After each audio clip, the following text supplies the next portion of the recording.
Good morning, viewers. Welcome to Frankly Speaking with Vibhuti Jha.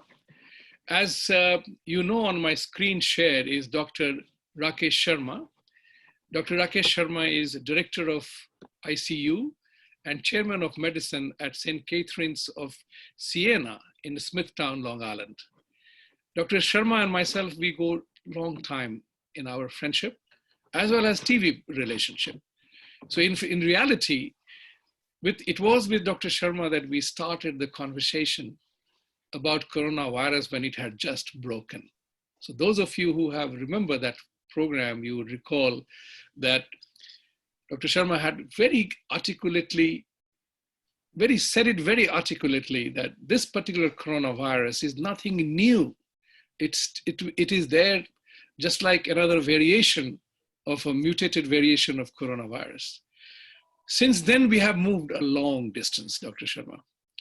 We have moved a long distance. And the kind of damage it has done to the global fabric of every single thing that we know, whether it is health, number of deaths that have happened globally, it is absolutely shocking and sad. And economic damage has been phenomenal. There has been a complete lockdown of many countries in the world, so much so that my friends from Mumbai said that Mumbai was never looking so peaceful. It looks like Mumbai of 1920. Likewise, I drove into Manhattan to bring some food one day, and Manhattan was like I Am Legend, the movie in which a virus has struck the town, and only Will Smith and his dog are walking around the city. So it is a very scary proposition. It's no laughing matter. It's not a joke anymore. What could have been an incident is a disaster. And to that end, we have been seeing the television programs where many doctors, many experts are giving their opinions and thoughts. And sometimes I wonder, what are those experts really talking about? Because everybody is talking about in hypothesis. Hypothesizing the whole problem. And as a result of which, there is a greater confusion. And if you remember, Rakesh, in our first program, we had said that fear is okay because there is no cure against it. There is no vaccine against it. But if it turns into a panic, that would be a sad part. But I am kind of delighted with one aspect, that it has not become a panic. It has become a frustration of sorts, which is very, very normal to expect, because frustration is when you have what you call, you are locked down. You are only going for your essential shoppings and everything else has changed dramatically. So in that scenario, life has changed, social life, personal life, economic life, everything has changed. Technology is the only savior, if you ask my opinion on this. The technology has enabled people to do a show with multiple people in the same thing from the home office or however perfect or imperfect may be without the studio, just as we are doing today. And many people have started their own shows, so to say. And a lot of artists are singing songs, making things. So there is an element of entertainment going on.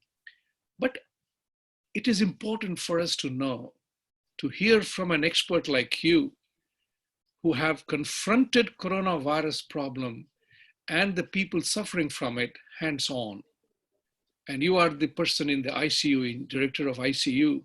So share with the audience, not the copybook or not the hypothecation, but the real-time experience that you have had. And I'm glad that you have kept yourself safe too. Your floor. Yeah, okay, Vibhuti. First of all, my heart goes out to all the families whose loved ones expired in the last 7 to 8 weeks in US and all over the world. Right. I have seen it very close in the last 8 weeks since COVID-19, as we call it, has struck United States or New York. I have lived more in ICU than at home. So with that, I can tell you it's very scary.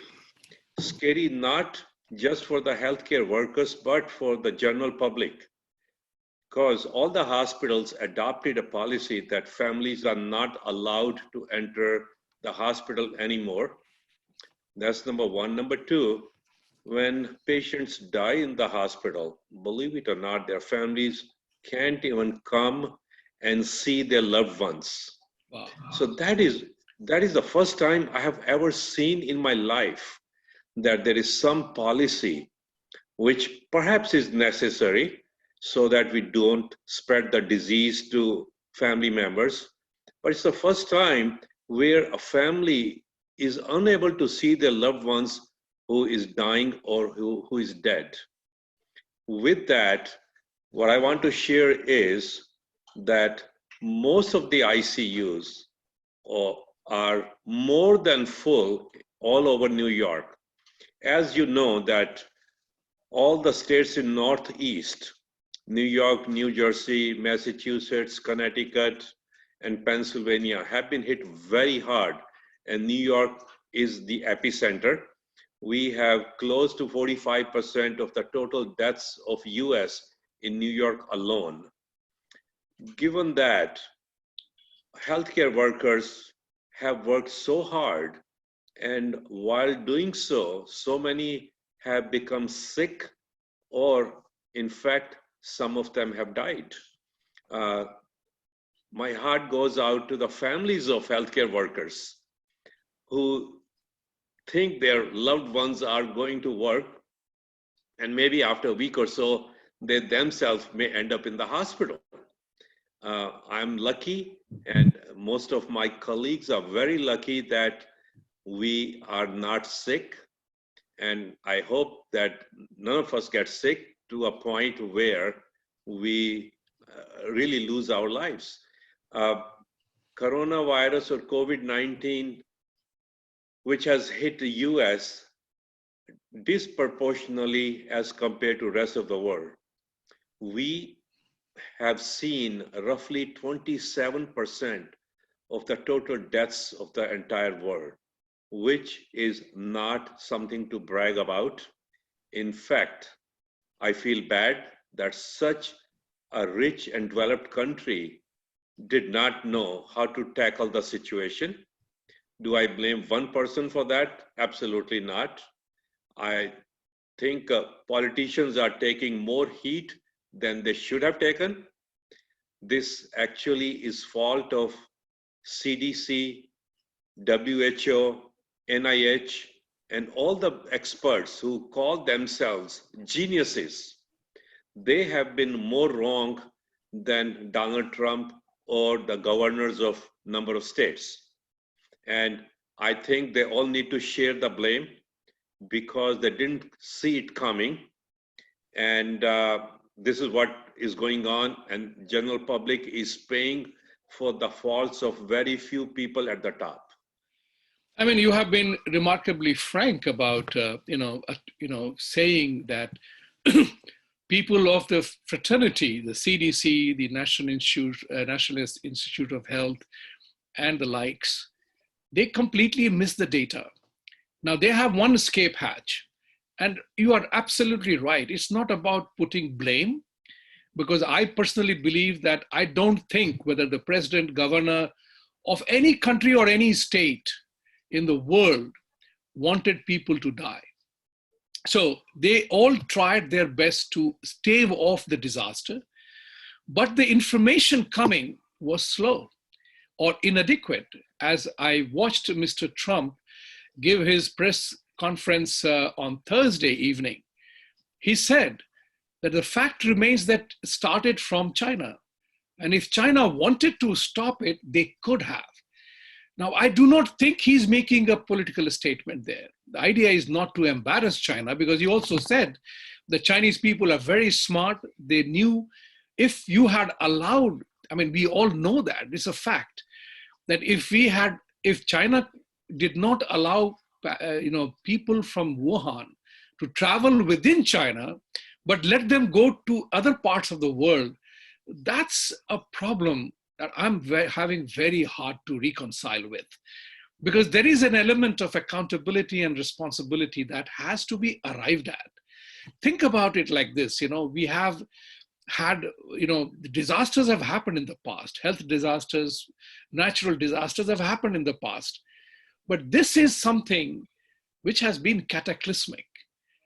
Maybe it is not 50 million people have died, and thank God for that. It is a disaster.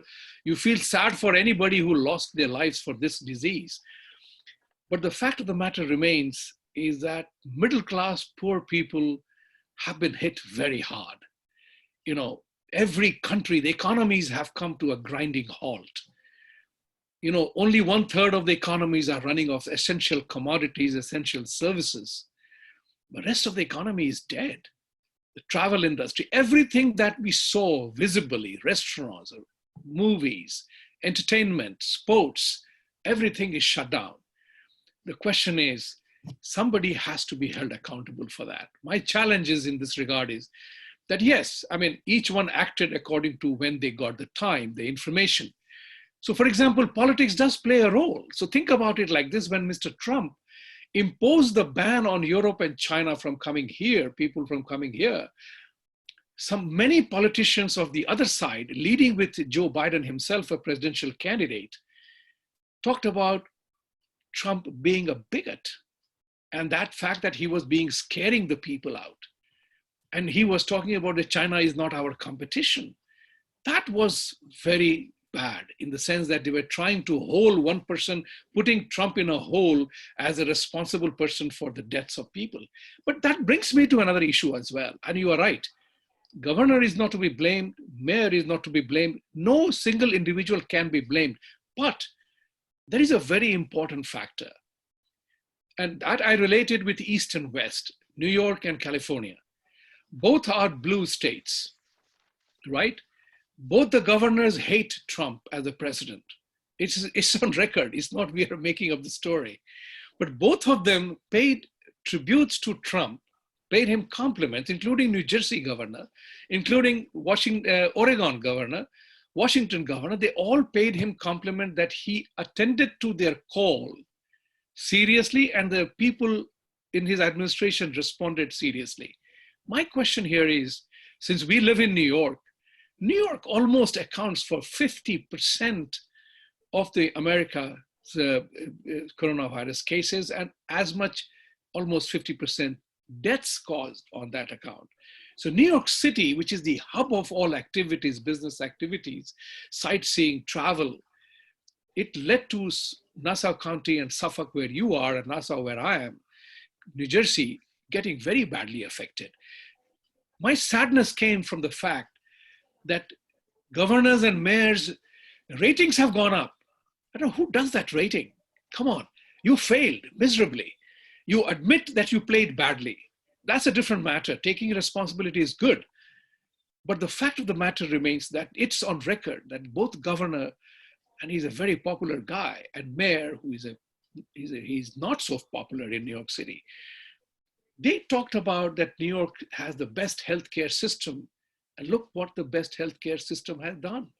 There was almost a panic in governor when he talked about asking Trump for help, and US ship, the Navy ship with medical ship came and docked here.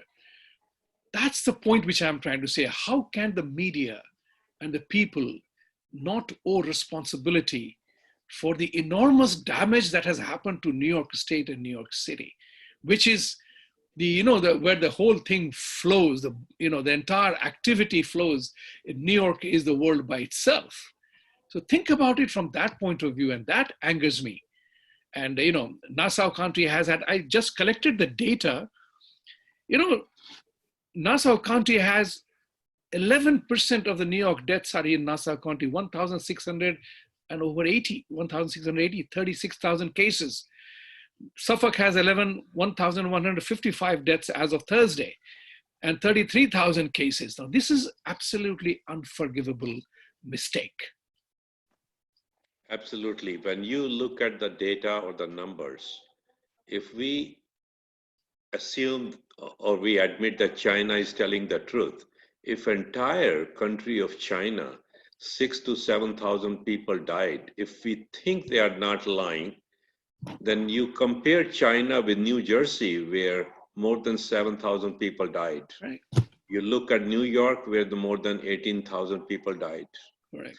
And if you want to compare that with Europe, yes, European countries are much smaller in size as well as in population.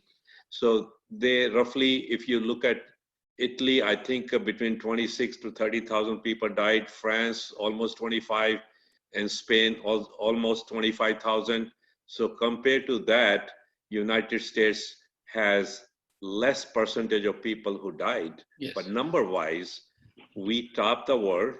We have 27% share of the total deaths. And now you look at the other countries, the poorer countries, and one of them would be an emerging country like India. If you look at India, only 1,100 people or so are dead from COVID-19. Hmm. And the reason is not that Indian health system is better than US or Indian doctors are better than US doctors. The reason is complete lockdown, that they were smart, or Modi government was very smart. They knew if they didn't have complete lockdown, they won't be able to handle the disease or the deaths. And this is exactly what should have been done in most of the westernized nations, but they did not. And they suffered, or we suffered, and the healthcare system has been burdened a lot. A lot of healthcare workers are sick because of that. So, do we learn a lesson this time? Maybe. Uh, but will we remember this lesson 30, 40 years from now? I doubt it. Um, because every time team changes or government changes, new people don't remember what happened in the past, and this is a human nature. Uh, what I want to emphasize one more point is, like you mentioned, local governments were not ready at all. It's not the federal government's job or headache to make sure that New York or New Jersey or Michigan has enough ventilators. That's not what federal government is for. It's the state government's obligation or responsibility. So they all failed, especially in Northeast. All the state governments did a bad job. They were not prepared, although I think they had at least 6 to 8 weeks of warning. Yes. China had shown in mid-January that the disease is very prevalent there. So U.S. states knew at least month and a half or 2 months in advance, but they didn't do anything. Forget about the ventilators. I remember the first 2 weeks when I was working in ICU, me and my team and all my para doctor colleagues, we did not have enough masks. Some of us had to use the same mask for 2, 3 days. It was almost like a rationing of the mask. We did not have gowns. And that's when a lot of people got exposed. Uh, and information from China was also incomplete. Whatever findings they had, Hmm. we were given those findings regarding the diagnosis and treatment. And I think Chinese did very bad job. So initially, when Washington State was hit, we had some studies from Washington State before New York or Northeast was hit, and we had such bad information or recommendation by the medical personnel from the West Coast. We adopted those policies in the first 2 weeks, and the results were very bad. So after first 2 weeks, all the physicians in New York changed their way of treating the patients. In the last 3 to 4 weeks, we have had quite a bit of success. I don't want to call it success, but relatively, yes. We have been able to take more than 30 to 40% patients off the ventilator in the last 3 weeks. And That's that's, important. I must interject and check with you. I was told that more, I mean, I'm very happy to hear what you said just now, that about 30 to 40% people, you have taken them off the ventilator. Important part is that I was told that 80% of the people who go on ventilators die. Is that true? you're right. Actually, the first study that came out of Northwell Health System, Hmm. As you know, Northwell is the largest health system in New York. Right. So their initial study was that 88% patients who were intubated or went on the ventilator died. And that was the first 2 weeks or 3 weeks of corona or COVID-19 crisis. But since then, we changed the way we have been treating the patients. So I'm sure even Northwell's numbers of the last 3 weeks are going to be Much much better. better than Oh, good. Good to 88% know that. deaths. But in my ICU, I have seen in the last 3 weeks, we have done tremendously good job. And I can tell you without giving details or without going into details that in the last 3 weeks, we were able to take more than 40% patients off the ventilators. That's a very good news. And I would put it this way that I'm glad you are safe and your team is safe. And, you are not, God bless you. And very happy you are a friend and you're a professional, you're serving on the front lines. So congratulations and thank you for that. And good news that you are able to, because of the treatments you are giving, you are able to take 30-40% people off ventilators. That means their chances of survival are much better than otherwise. Yeah, they Having all are said, surviving. When I good, say they were that's taken off brilliant. the ventilator, they That means all they are survive. surviving. Brilliant, absolutely terrific news. However, there is an element of mismanagement, and you are right. I don't think governors, the president, the mayors of towns are physicians by nature. So preparation is the key, being readiness. As the saying goes, we use in our management jargon, that disaster will happen, whether it's a business, personal, or anywhere. The question is, how do you respond to that? So President Trump sent USS Comfort to New York at the request of the governor and mayor. And that USS Comfort had to go with a significant number of beds and hospital facility to accommodate. And eventually it was not used. And this USS Comfort within a week had to go back. So the question here is, was the management done well? Because this is important, as you rightly said, and I totally agree with you. And that is the second question, that discussion that I want to have with you. There is a growing amount of frustration and unhappiness because of the lockdown. People want to come out. It is creating a different kind of a problem of psychological depression, stress. People are watching the stock market, see their 401k and savings going down the tube. So the result is that more people are now feeling stressed and they want to come out, right? So the question here is, are we being early or again foolish to allow coming out? Because there's a very interesting information I saw on Spanish flu. After millions of people had died, people were frustrated. They let people come out and they all celebrated coming out.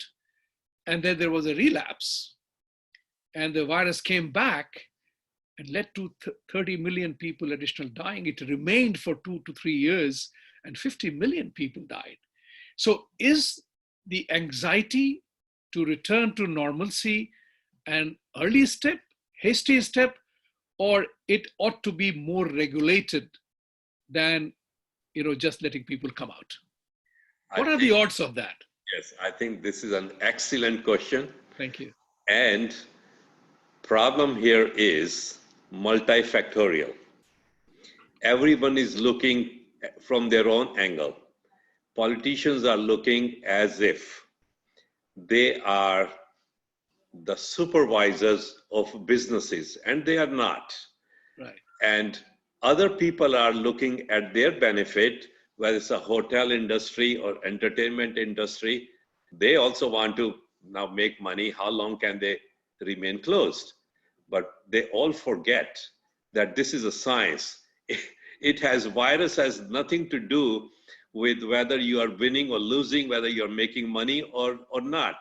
Virus proliferation is going to be there no matter uh, what politicians want to think or say. Right. What they really should do is concentrate scientifically, like what's the best way? How do we protect the people?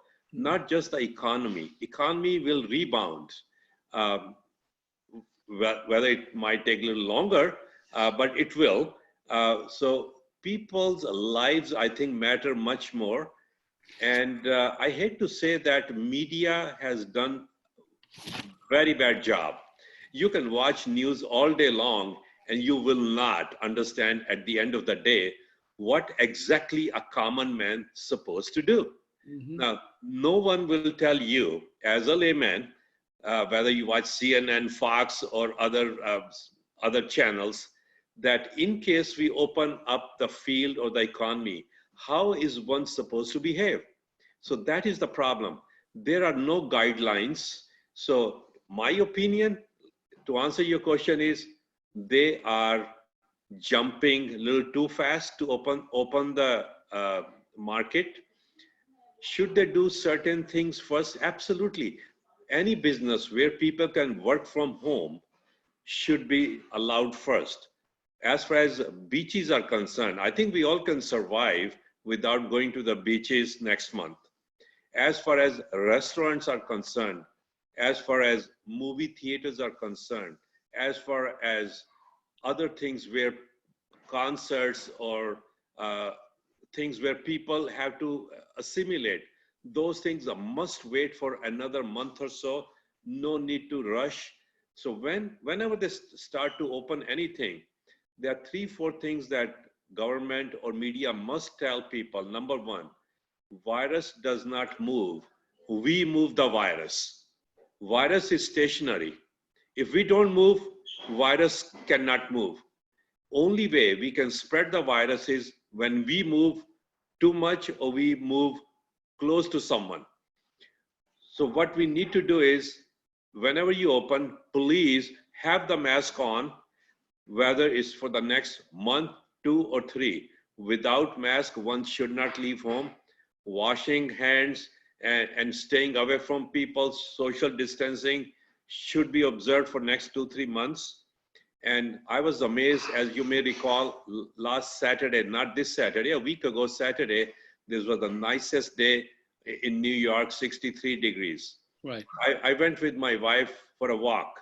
We both had the masks on, and I'm talking about Long Island where educated people live.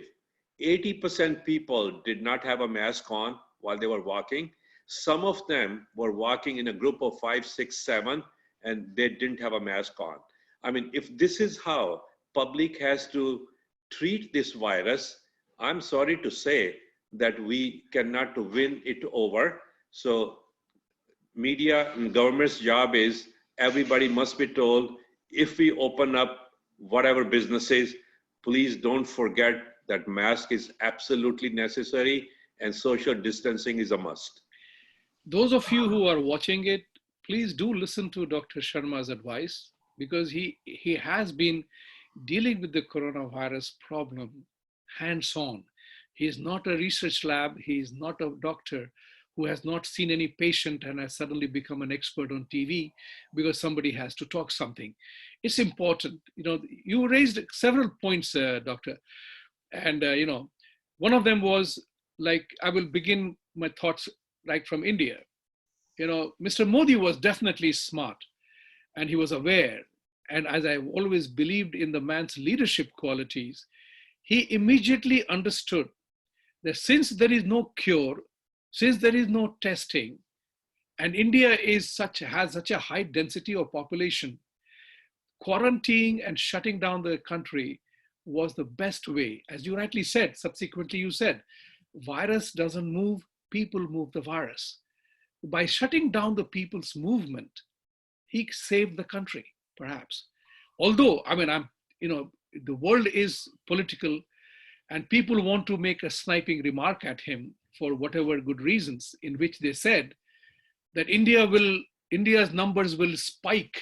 A Harvard doctor with my last name said in one program that he was very concerned about India's exposure. When the testing begins, India will have significant more number of cases. But subsequently, he admitted in another program that Modi has done a great job by doing the quarantine and things like that. So even specialists in public health miss to report. And that's the whole problem here. As you rightly said, virus doesn't move, people move. Certain behavioral changes will have to be accepted by people as a common sense approach. Don't go on shaking hands. If you're walking on the beach, have your mask on. Don't shake hands. Do this, as I have always said to in my program, that establish this practice. You don't hurt anybody, you save yourself. And likewise, it's very important to remember that you have to apply common sense. Social distance is a word which is more common, but I prefer to say maintain physical distance, because physical distance is the key. Social connectivity is what is required. Being socially aware, socially connected is important, because you need to know what is happening where. Your friends are fine. So that's the important part of physical distancing. You are absolutely right. Everybody can wait for another month to go to the beach or go to the restaurant or rush to see a movie, because the movie theaters, seat allocations will change. Airlines will have to change. Seating arrangements by, busing people together, whether it's a business class or economy class, there will be distances maintained. So life is going to be different. My other part, which I wanted to check with you, I mean, you said it very correctly that we have to be cautious that the virus doesn't come back, stage a comeback and hurts us more, even though we are prepared. What is the stage of vaccine development? Theoretically, FDA rules have always been that by the time these things become public, it takes 12 to 18 months. There is a definite rush. And I made a note of a particular, this one is called remdesivir. A particular vaccine has been developed by some labs and everybody is rushing towards that. Dr. Fauci himself said on Thursday that he's very confident that some vaccines will come about. How assured can we be that a vaccine can come? And what will be the quantum needed for people to become careless? Because as you said last time to me, which was my information, which was a information for me, that 60,000 people died in 2018, 2019 by common flu or influenza. So are we going to be same reckless way? Or is it going to stay with us in another form?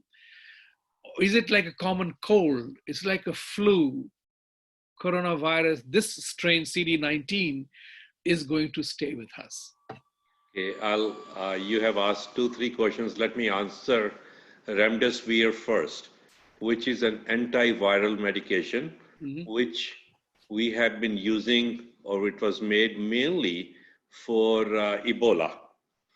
And as you know, Ebola just stayed in Africa, and maybe there were 1 or 2 cases in US.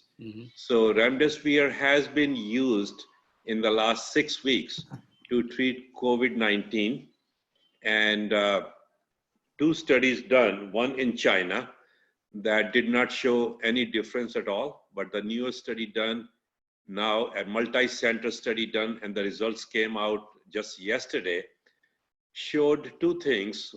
First one is not important. It shows whether you give remdesivir for 5 days or 10 days, the results are same. Second part of the study was that if you give the drug, people who will stay in the hospital for 15 days, instead of 15 days, they will be discharged in 11 days. And the third part was mortality. If you don't give anything to a placebo, remdesivir compared to placebo, if with placebo 11.6% people die, with remdesivir only 8% will die. Although this is significant, but this is not a magic medication. So you can see 11.6% versus 8%. So it's not like a real cure. Now that's number 1. Number 2, about vaccination. Normally, anytime we develop a vaccine for anything, it takes few years to develop it, because to make it, then test in the animals, then test in the human beings, see its efficacy and side effects. But right now, at least 60 different labs or countries have developed vaccine, and they are going to test it. A couple of them have already started testing.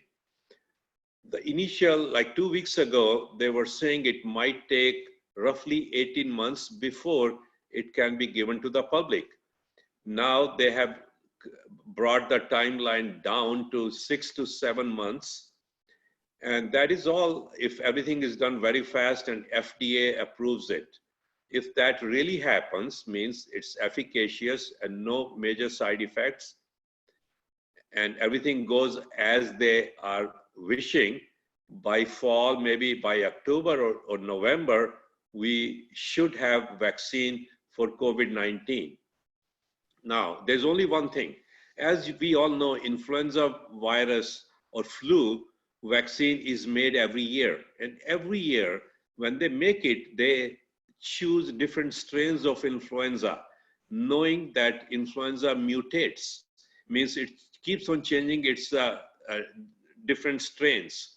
So scientists, they pick up certain strains with the hope that they are picking the right strains for the next season, because the process takes 6 to 7 months to make it. So is COVID-19 going to mutate and change its strains? We don't know. So far, it has not. That's the information we have.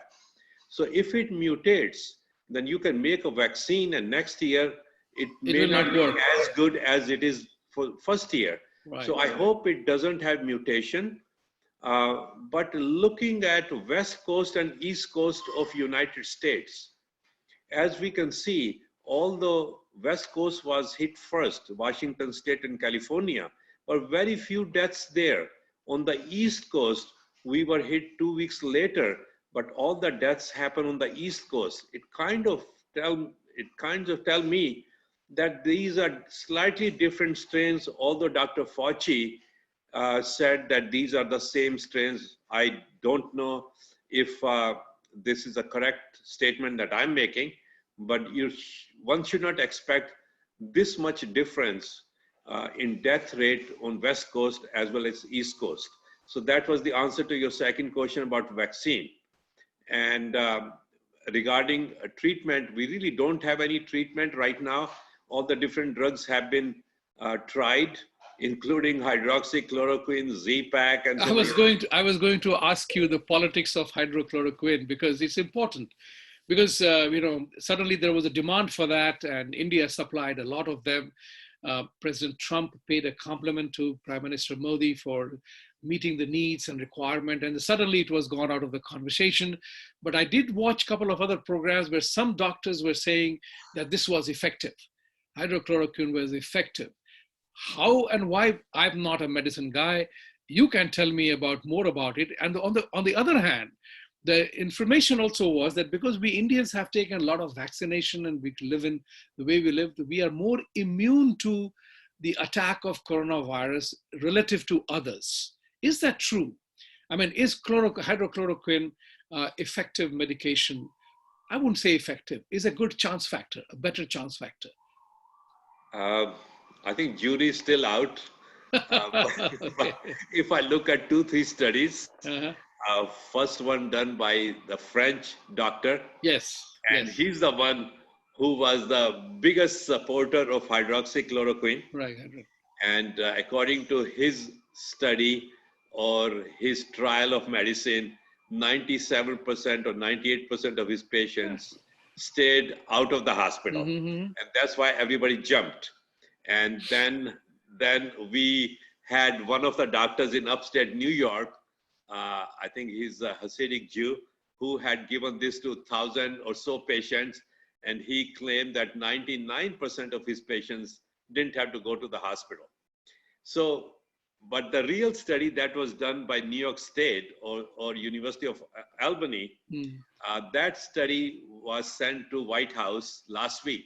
Okay. We have not heard anything officially about that. And that's where I would pay more attention to, but results have not been leaked yet, except Governor Cuomo did mention last week that he did not, although he didn't read the entire study, but he didn't see any benefit from the medication. Now, as far as my personal view, yes, we gave it to every patient who walked into our hospital 4 weeks ago. Everybody got hydroxychloroquine. And did it really help? Mild cases, it did help. Was it the drug that helped, or they were just supposed to get better? We don't know. But a lot of people who got hydroxychloroquine ended up on the ventilators also. So we really don't know, is it a helpful drug or not? You said it very correctly that hydroxychloroquine, if I pronounce it correctly, you know, sometimes some things work better on some people. The fact is that if you correlate the data in the sense that you administered it to everybody, some went on to ventilator and some survived with it. So there was a Michigan congresswoman who survived because of hydroxychloroquine, and she paid compliments to Trump for getting that. Now, how much of it is deserving, I do not know, but she did go to the White House, and she praised Mr. Trump, President Trump, that he let it happen, and her life was saved. She's a Democrat from Michigan, and the Democratic Party were going to issue a censure against her for praising Trump. So that's politics for you. Life be damned, let us censure the person who praises Trump. That's the tragic part of it. But one thing is very true, is that coronavirus has hit the entire world in ways that the world will take years to recover from. I mean, although Mr. Trump is more aggressive in his pronouncements that our economy will bounce back faster than others, at the same time, there is a very interesting geopolitical thing happening. I believe there are 59 companies that moved out of China. 28 went to Vietnam, 11 to Taiwan, 11 to Vietnam, one was other place, 3 to India, and UP Chief Minister Adityanath had a conference call with 100 US companies, inviting them to come to UP, where he would give them everything that they want to be in the condition that they operated in China. That definitely brings about a different perspective on this. Chinese economy, China, people will not forgive China. And I'm very bullish, I'm very hawkish about Chinese conduct and behavior. They have been rather sadly ruthless about it. I mean, so much so that, their killer contracts of infrastructure development in Africa has come to new scrutiny, where they become the owners of the country because the terms of debt are so severe and so onerous that the countries cannot repay the loan. And the term is that after 99 years, China becomes the owner of the entire port. So think about it. These are matters which are remarkably ruthless. And these are coming out. So the question that becomes very important here is, which country will take advantage of this opportunity? And I hope India does. It's our country. But I definitely hope that US pharmaceutical companies that make life-saving drugs, I mean, this has become a real issue in America now. This has thrown about a very different kind of a nationality, that we have to remain self-sufficient, because this is very, very important. Immigration is an issue now. You have to check people who are coming here to fit. With 30 million people out of have filed for unemployment claims, if 30 million people are unemployed, what are you going to talk about bringing people for jobs here? It becomes a challenge. Your thought? Vibhuti, I think you're absolutely right that China needs to pay for its faults. And had they given us a little earlier warning and correct information, we perhaps wouldn't have this much damage to people's lives and to the economy. When I say we means rest of the world. Rest of the world. Number two, US policy has been wrong in the last 20 years or so. Everybody knew that China is producing almost everything that consumer is consuming in United States. Right. And politicians are behaving as if they had no idea. I kind of laugh when politicians say, oh my God, I didn't know 90% of the medications were being manufactured in China. Right. I want to know what they're sleeping for the last so many years. So this is kind of playing with the people's emotions during these crises. What I'm really afraid of is when things are better after 2, 3 years, are people going to forget these bad times? If that happens, then forget about everything that politicians are saying or what we think should be done, because human nature is such that people forget things very easily, and politicians and media uh, play a dirty game. So it's up to the public. It's up to the people who live in United States to decide, do they want to pay a little bit more for everything that they consume instead of saving few dollars and let it be Chinese made. That's public's responsibility now. So we will see in the next 5 years what public does. Hmm. And I agree with you that there is is a regular human tendency to seek normalcy and return to what was known normal, where they were more happy Yeah. the way they were. However, there is one important element that we must bear in mind. Spanish flu happened at a time when the world was not so well connected. Ebola was an African phenomenon. Then there was the Japanese virus or HIV. It took time to spread. It came out of animals. They were all located in one place. This particular thing, incident, tragedy, the pandemic, call it as you like, has impacted the whole world at one time, virtually. And we are now living in a community, society, and country which is experiencing a tectonic shift caused by technology, in which we are all interconnected. As a result of which, it has affected the youngsters as well as the old people. So my generation may not remember this after 30 years because I won't be here, most likely.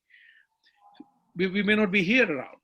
People of my age may not be here, but my son will not forget that. So you add another 30 years to that. And the kids who are 8, 9, or 10, who have lived a life of fearing coronavirus, it will stay in their minds. Besides, we are living in a technology era where the news travels almost instantaneously. Anything that you say and do can be traveling to the world from one corner to another, good, bad, or ugly. As a result of which, I have greater faith this time, because the suffering is not like a European World War, European war called a world war, but it is a war of a very different kind, where maybe millions have not lost, and thank God for that, but impact has been severe on everybody. Because now you are going to see a scenario, in my thinking, is that politicians will not be able to make a responsible statement. So these are things that will be played again and again and again. So when Joe Biden made the statement, whenever he did, that Chinese are not a competition, they can't eat our lunch. Hey, Chinese destroyed you.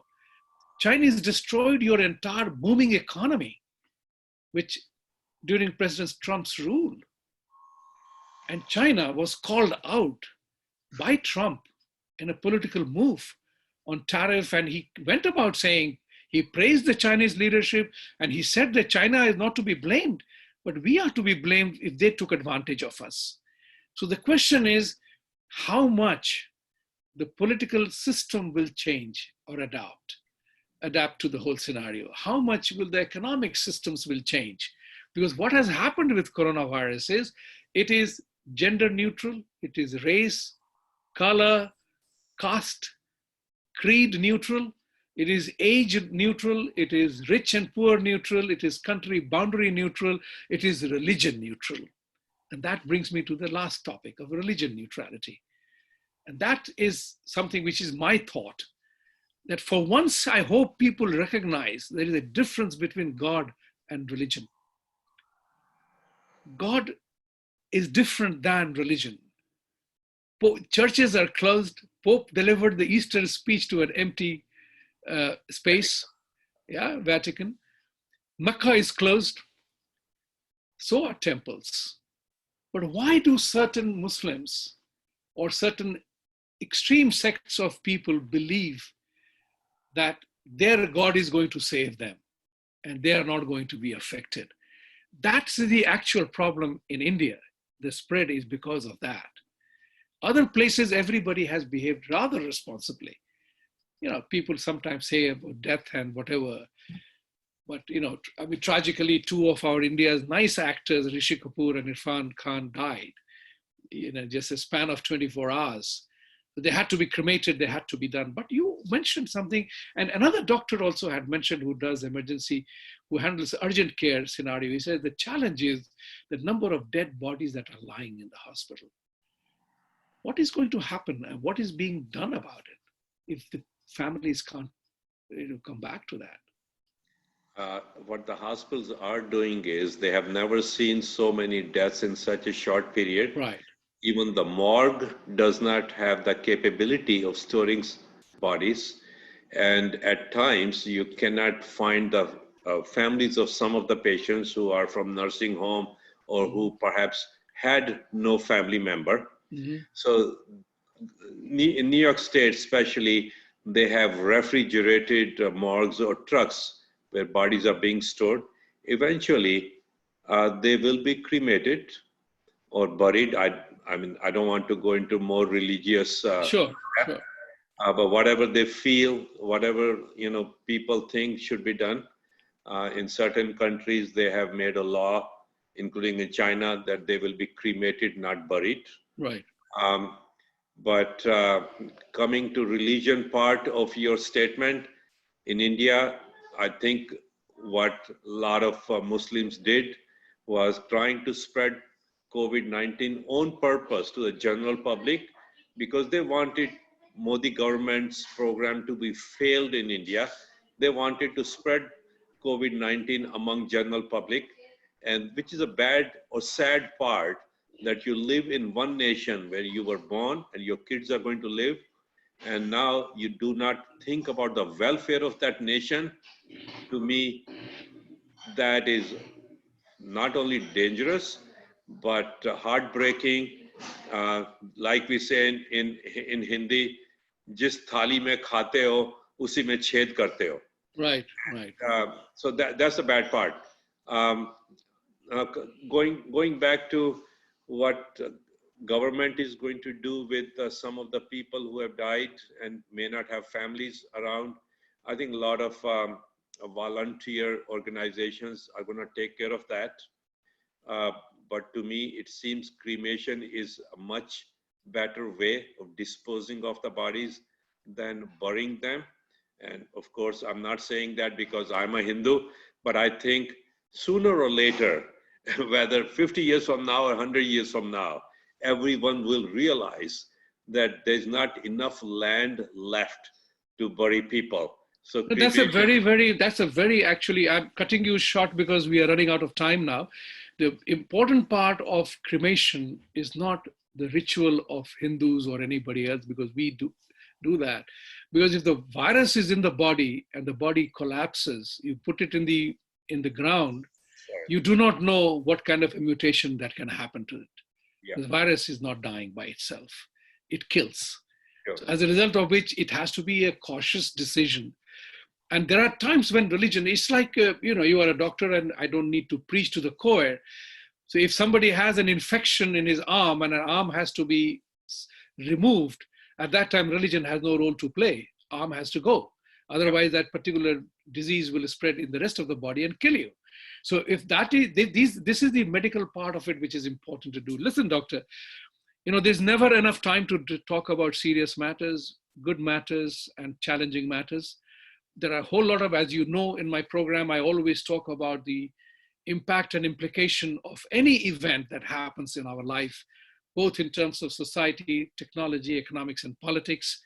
We covered a lot today, and thank you very much for coming on the show, coming from the hospital as you did. And personally, you are a dear friend, so I'm very happy that you are safe. I'm very proud of you that you are taking care of the ICU, where most of the patients are. So convey my deepest regards to your staff, to yourself, Take care of yourself, and to everybody who is helping and fighting, support the initiative and the efforts which the doctors are making, the frontline warriors are making.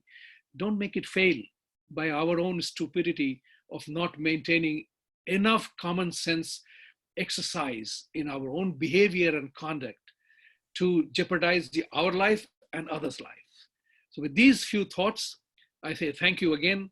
Have a great weekend. Stay well, be well, and talk to you again. You have a great weekend, gentlemen. Vibhuti, can I say something at the end? Please do. Just one thing. Number one, I sincerely thank all the medical professionals, nurses, respiratory therapists, and paramedics for doing fantastic job. At the same time, I also think the families of all these people, doctors, nurses, therapists, Right. should also be thanked because they are also going through very tough times. Yes. And I thank all of them. Thank you. Thank you very much. Thoughts shared equally. Take care. Namaste. Be well and be blessed. Thank you.